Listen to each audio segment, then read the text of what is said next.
अस्सलाम वालेकुम friends, this is Pathan Nazim and welcome to hello learning academy. Friends, इस session में हम तेलंगाना टीटी के लिए गुज़िश्ता इम्तिहानात में पूछे गए नफ्सियात यानी साइकोलॉजी के 30 सवालात वजाहत के साथ देखेंगे। जैसा कि आप सब जानते हैं कि आपका एग्जाम शेड्यूल आ चुका है और आपका इम्तिहान 3 जनवरी से 31 जनवरी तक ऑनलाइन CBT मोड में कंडक्ट किया जाएगा। इसी को मद्देनज़र रखते हुए हेलो लर्निंग एकेडमी पर न्यू बैच स्टार्ट की गई है, जिसमें आपका मुकम्मल सिलेबस कवर करवाया जाएगा और आपको डेली वीडियो लेक्चर्स मिलेंगे। ऑल सब्जेक्ट्स की PDF नोट्स आपको दिए जाएंगे। 5000 प्लस MCQs एंड PYQs आपको प्रैक्टिस के लिए दिए जाएंगे। तो फ्रेंड्स, एक पेपर के लिए फ़ीस 599 रहेंगी और अगर आप दोनों पेपर ज्वाइन करते हो तो 999 इसकी फ़ीस है।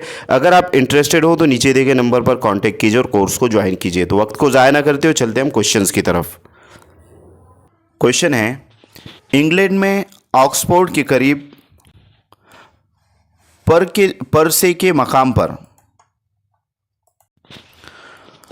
स्कूल खोलकर तकरीर, मकालमे, ड्रामा वगैरह के तरीके का इस्तेमाल करके खेल के ज़रिए सिखाने की इब्तिदा झेल में से किसने की? Number 1 Caldwell Cook, number 2 Helen Parkhurst, number 3 Montessori और नंबर 4 MR फिच। तो फ्रेंड्स, इंग्लैंड में ऑक्सफोर्ड के करीब पुरसे के मकाम पर स्कूल खोलकर ये तमाम तर चीज़ें जो है तो इस्तेमाल करके खेल के ज़रिए सिखाने की इब्तिदा लिहाजा कॉल्डवेल कॉक ने की। Option number first right answer रहेगा। नेक्स्ट क्वेश्चन है, तलबा में इक्तिसाब अच्छी तरह से होने के लिए मौलिम को अपने मजमून पर अबूर हासिल करना ज़रूरी है। ऐसी राय झेल में किसने अपने तदरीसी नमूने में पेश किया है? Number 1 Hilda Taba, number 2 Turner फतू, नंबर 3 विलियम ग्लेस्टर और नंबर 4 जॉर्ज मशगिल। तो फ्रेंड्स, इस क्वेश्चन का सही जवाब रहेगा ऑप्शन नंबर 2 टर्नर फितू। इसने जो है तो तलबा के इक्तिसाब अच्छी तरीके से होने के लिए मौलिम को अपने मजमून पर अबूर हासिल करना ज़रूरी है। नेक्स्ट क्वेश्चन है, जब तलबा की खूबियों की नशोनुमा करके उनके मुस्तकबिल की ज़िंदगी को मालामाल किया जाता है और उसके ज़रिए समाजी माहौल और जुमला माहौलियात से ताल्लुक़ पैदा करने में मदद की जाती है, तब झेल में से कौन से तदरीसी नमूने का इस्तेमाल होता है? नंबर 1 मालूमाती अमली नमूना, नंबर 2 बर्ताव में तब्दीली के नमूने, नंबर 3 ज़ाती नमूने और नंबर 4 समाजी बाहमी सरगर्मी के नमूने। तो फ्रेंड्स, इस क्वेश्चन का सही जवाब रहेगा ऑप्शन नंबर 3 ज़ाती नमूने। इसके ज़रिए तलबा की नशोनुमा की यानी कि खूबियों की नशोनुमा करके उनके मुस्तकबिल की ज़िंदगी को मालामाल किया जाता है। अगला सवाल है कि नाबीना तलबा यानी कि जिसको नज़र नहीं आता उसे नाबीना कहते हैं। नाबीना तलबा की तदरीस करते वक्त मौलिम को झेल में से कौन से उसूलों का इस्तेमाल नहीं करना चाहिए? तो फ्रेंड्स, ये निगेटिव टाइप का क्वेश्चन पूछा गया है। नंबर 1 है ज़ायद मुहर्रिकात, नंबर 2 है मजमूई हिदायत, नंबर 3 है गैर मरई और नंबर 4 है ज़ाती अमल। तो फ्रेंड्स, नाबीना तलबा को तदरीस करते वक्त लिहाजा मौलिम ज़ाती मुहर्रिकात पर भी जो तो यानी कि उसूलों का इस्तेमाल करेगा, मजमूई हिदायत भी देगा और ज़ाती अमल भी करवाएगा, बट गैर मरई यानी कि जो उनको नज़र नहीं आता तो लिहाजा ऐसे जो उसूल है उसको इस्तेमाल नहीं करेगा। ऑप्शन नंबर 3 राइट आंसर रहेगा। नेक्स्ट क्वेश्चन है कि तलबा में तालीम में पिछड़ापन आने की झेल में से कौन सी वजह स्कूली वजह नहीं है? यानी कि पिछड़ेपन से मुराद बच्चे जो है तो अधूरी तालीम छोड़ देते हैं, 5वीं 6वीं या 9वीं 10वीं करके जो है तो छोड़ देते हैं, लिहाजा इसको पिछड़ापन कहते हैं। और इसकी कौन सी जो है तो स्कूली वजह नहीं है, ऐसा पूछा गया है। नंबर 1 है स्कूल का इंतज़ामिया का नाकिस होना, नंबर 2 है तालीमी वसाइल का फुकदान यानी कि तालीमी वसाइल की टीचिंग एड्स की कमी, नंबर 3 है सरपरस्तों का गैर तालीम याफ्ता होना और नंबर 4 सुपरवाइज़र और दीगर अज्जा की हमदर्दी का ना होना।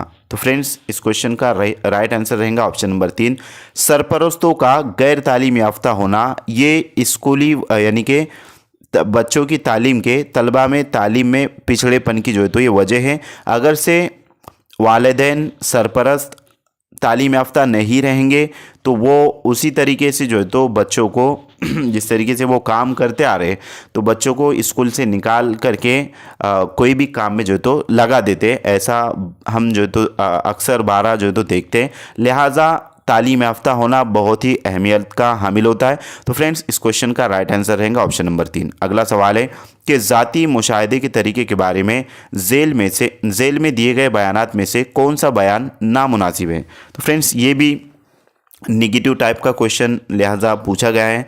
नंबर 1 है ख़ुद की कमियों का इजाला कर सकता है। नंबर 2 इस तरीक़े के खालिक वेंट और विलियम हैं। नंबर 3 अख्ज़ करदा नताइज को दोबारा जांचा जा सकता है। और नंबर 4 ये तरीक़ा शख्सी ना होते हुए मारूजी है।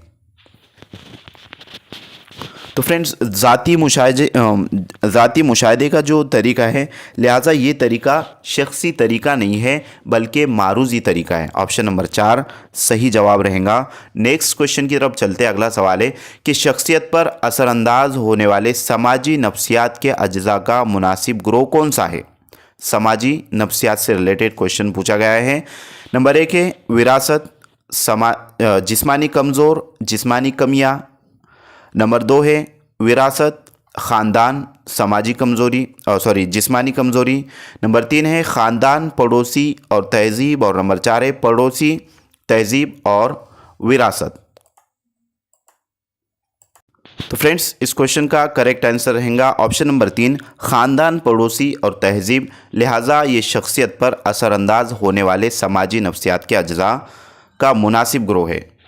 नेक्स्ट क्वेश्चन की तरफ बढ़ते अगला सवाल है कि ज़ेल के कौन से बयान में से फ्लैंड उसके बैनुल अमल के तज्ज़िया का फ़ायदा नहीं है। तो फ्रेंड्स क्वेश्चन इस तरीके से है कि ज़ेल के कौन से बयान में से फ्लैंडर्स के बैनुल अमल के तज्ज़िये का फ़ायदा नहीं है। यानी कि 3 फ़वाइद जो है तो इससे रिलेटेड रहेंगे और एक नहीं रहेगा और वही आपका जवाब रहेगा। लिहाजा ये भी निगेटिव टाइप का क्वेश्चन पूछा गया है। नंबर 1 है बराह रास्त जमात में ना जाते हुए नताइज अक्स किए जाते हैं। नंबर 2 जमात में समाजी माहौल का मुताला कर सकते हैं। नंबर 3 असतिज़ा की तरबियत के लिए ये तरीक़ा नाकाबिल इस्तेमाल है। और नंबर 4 मैट्रिक बेल की मदद से असतिज़ा के बर्ताव में इस्लाह की जा सकती है। तो फ्रेंड्स इस क्वेश्चन का सही जवाब रहेगा ऑप्शन नंबर 3 के असतिज़ा की तरबियत के लिए ये तरीक़ा नाकाबिल इस्तेमाल है, जबकि जो है तो ये काबिल इस्तेमाल तरीका है और यहाँ पर आपको तज्ज़िये का फ़ायदा नहीं है। इस तरीके से पूछा गया है फ्लैंडर्स के बैनुल अमल के तज्ज़िये का। लिहाजा ऑप्शन नंबर 3 ये करेक्ट आंसर रहेगा। नेक्स्ट क्वेश्चन की तरफ चलते हैं। अगला सवाल है कि अगर एक तालिब इल्म तालीमी शोबे में ज़्यादा कामयाबी हासिल कर सके तो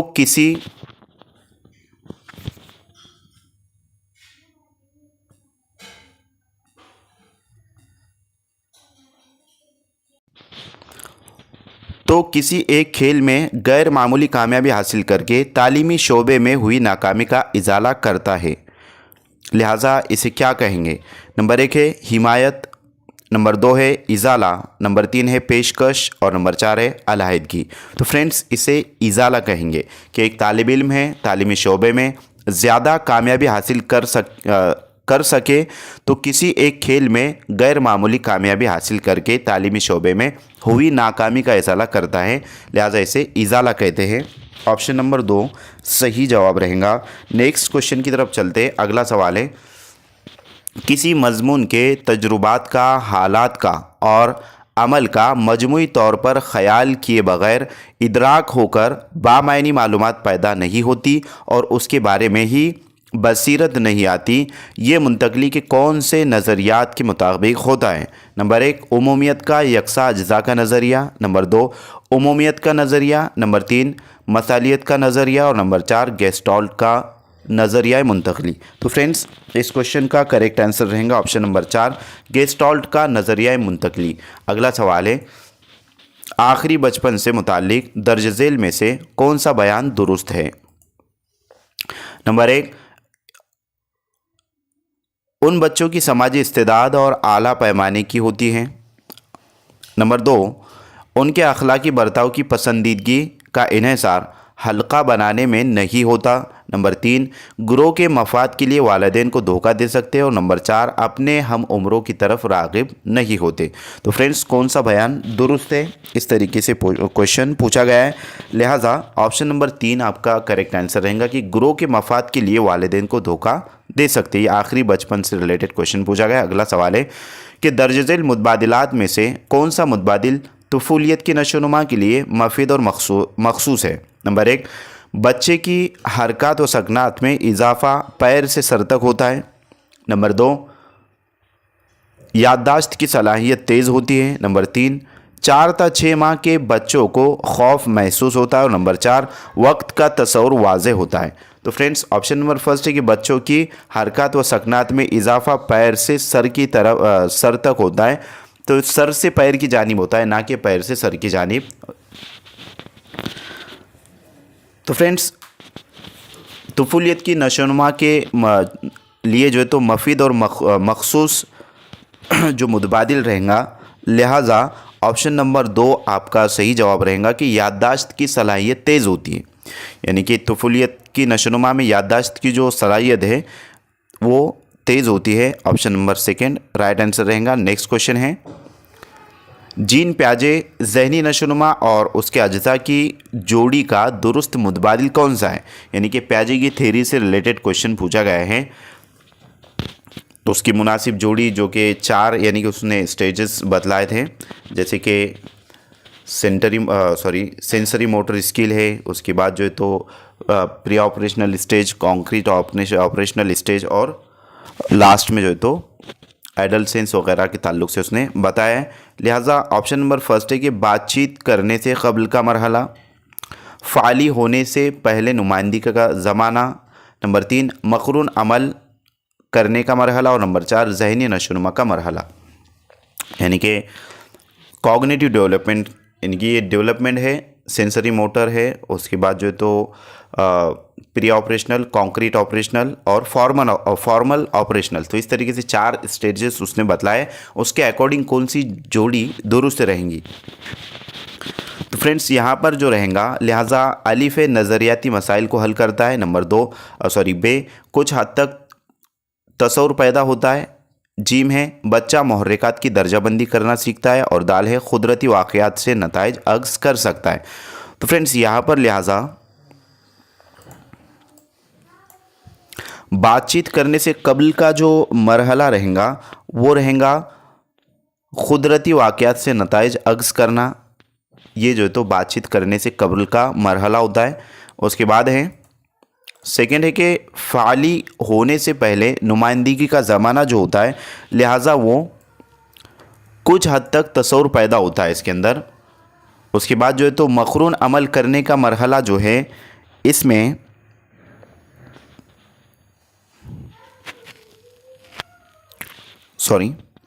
सेकेंड वाला जो है कि फ़ाली होने से पहले नुमाइंदगी का जो ज़माना है, लिहाजा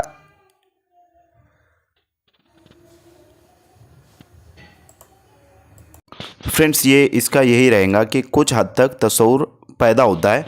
उसके बाद मकरून अमल करने का जो मरहला रहेगा, तो इसमें भी बच्चा यानी कि कुदरती वाक़यात से नताइज अक्स कर सकता है।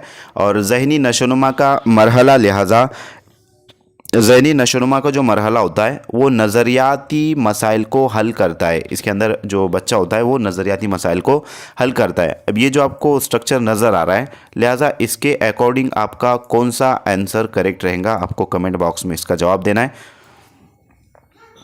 ये जो आपको निशानात नज़र आ रहे हैं, इसके अकॉर्डिंग कौन सा आंसर आपका करेक्ट है, ताकि हमें भी जो है तो समझने में आसानी हो कि आपकी तवज्जो है या नहीं। नेक्स्ट क्वेश्चन की तरफ चलते हैं। अगला सवाल है कि इंसानी नशोनुमा में विरासत का मुताल्ला निहायत अहमियत का हामिल है। इस बयान की हिमायत दर्ज झेल में से कौन सा मुतबादिल करता है। नंबर 1 बच्चे की शख्सियत की नशोनुमा उसके वालिदैन और मौलिम कर सकते हैं। नंबर 2 विरासत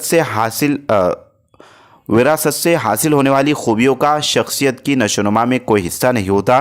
नंबर 3 फितरी बर्ताव शख्सियत की नशोनुमा का एक अहम अवामिल है। और नंबर 4 शख्सियत की नशोनुमा में जहानत विरासत पर मुनासिर नहीं होती।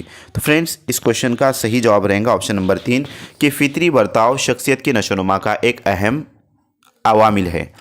नेक्स्ट क्वेश्चन की तरफ चलते हैं। अगला सवाल है कि अल्फ्रेड बिने के मुताबिक मसाइल हल करते वक्त दिमाग झेल में से कौन से नज़रिए से मदद नहीं लेता। निगेटिव टाइप का क्वेश्चन पूछा गया है। नंबर 1 है मसाइल हल करते वक्त फ़ाल रहते हुए मुताबिकत पैदा करना।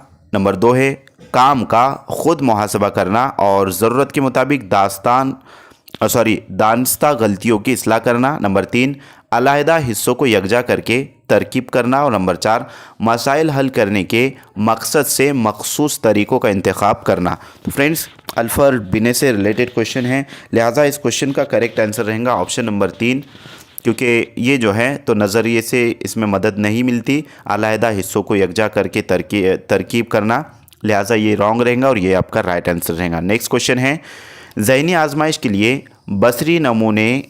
बसरी नमूने की शफाफियत जांचने का तरीका दर्ज झेल में से किस माहिर नफ्सियात का है। Number 1 Ebbinghaus, number 2 Galton, number 3 Terman और नंबर 4 गोद्रॉड।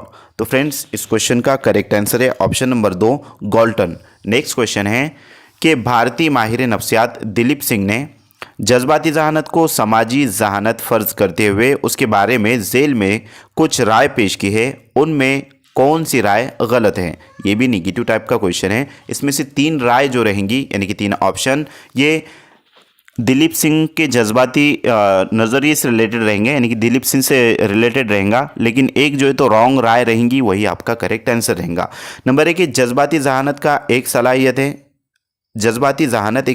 है। नंबर 2 उसके ज़रिए ख़ुद के और दूसरों के जज्बात की कदर कर सकते हैं। नंबर 3 जज्बात के दरमियान इम्तियाज़ कर सकते हैं। और नंबर 4 जज्बात के इजहार के लिए कौन से तरीक़े अपनाएं, उसकी रहबरी माहिरीन नफ्सियात से हासिल की जाए। तो friends option number 4 right answer रहेगा। ये जो है तो भारतीय नफ्सियात दिलीप सिंह ने जो जज्बाती और समाजी यानी कि जज्बाती जहानत को समाजी जहानत फ़र्ज करते हुए जो राय पेश की है, लिहाजा ये उसमें से नहीं है और यही आपका करेक्ट आंसर रहेगा। नेक्स्ट क्वेश्चन की तरफ चलते हैं।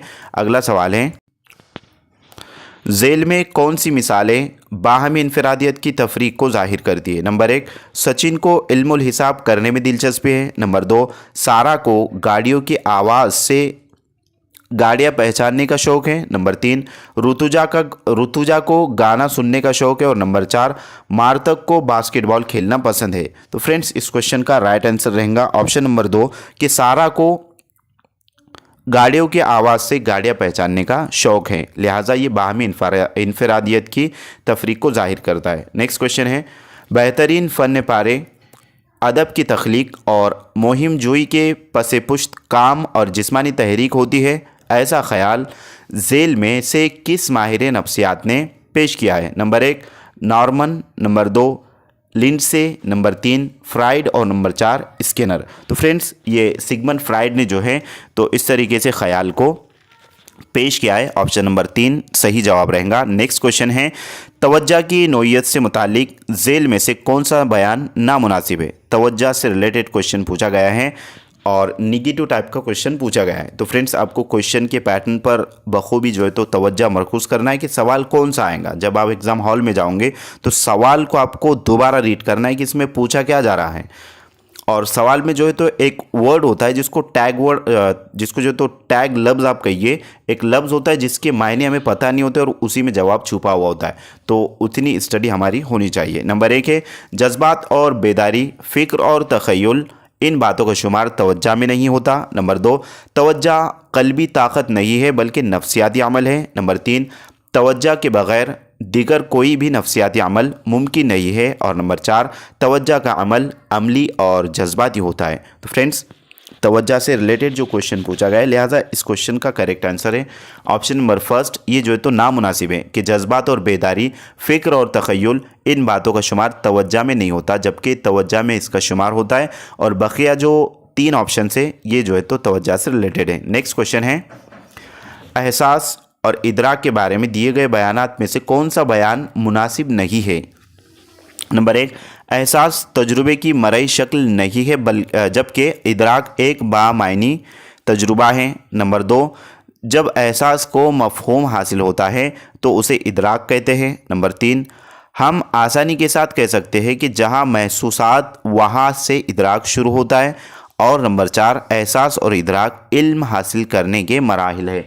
तो फ्रेंड्स एहसास और इदराक के बारे में जो बयानात दिए गए, लिहाजा इसमें से मुनासिब बयान कौन सा नहीं है, यानी कि ये भी निगेटिव टाइप का क्वेश्चन पूछा गया है। तो फ्रेंड्स इसमें से लिहाजा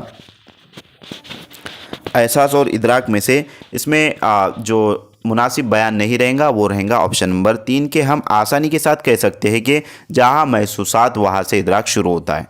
तो फ्रेंड्स ये मुनासिब नहीं है और ये आपका राइट आंसर है। नेक्स्ट क्वेश्चन है, जब हम किसी चीज़ का सिलसिलावार मुताला करते हैं और उसको ज़बानी याद करना सीखते हैं, इस याददाश्त को कौन सी याददाश्त कहते हैं? नंबर 1 अमली हाफिज़ा, नंबर 2 नफ्सियाती हाफिज़ा, नंबर 3 ज़हनी हाफिज़ा और नंबर 4 मशीनी हाफिज़ा। तो फ्रेंड्स इस याददाश्त को लिहाजा नफ्सियाती हाफिज़ा कहते हैं। ऑप्शन नंबर 2 सही जवाब रहेगा। नेक्स्ट क्वेश्चन है, दिए गए